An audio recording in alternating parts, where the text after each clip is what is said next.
பண்ண போகிறோம். So VBC அப்படின்னா என்னன்னு பார்த்தீங்கன்னா வெர்ச்சுவல் ப்ரைவேட் கிளவுட் அப்படின்னு சொல்லுவாங்க.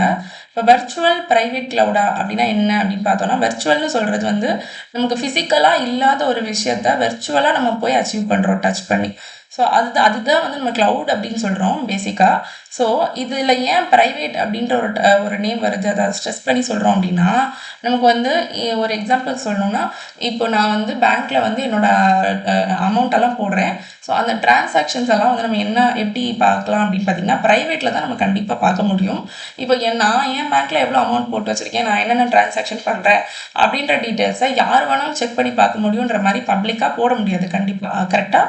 ஸோ அந்த மாதிரி அதை வந்து நம்ம ப்ரைவேட் அந்த மாதிரி நிறைய விஷயங்கள் வந்து நம்மளால க்ளவுடில் வந்து நம்ம யூஸ் பண்ணக்கூடிய விஷயங்கள். இப்போ ஒரு வெப்சைட்டை நம்ம வந்து கிளிக் பண்ணுறோம் அப்படின்னா, அதில் கஸ்டமருக்குள்ள அந்த டேட்டாஸ் எல்லாத்தையும் பார்த்தீங்கன்னா கண்டிப்பாக வந்து ப்ரைவேட்டில் தான் போட்டு வைக்கணும், பப்ளிக்காக போட்டு வைக்கக்கூடாது, கரெக்டாக? ஸோ அப்போ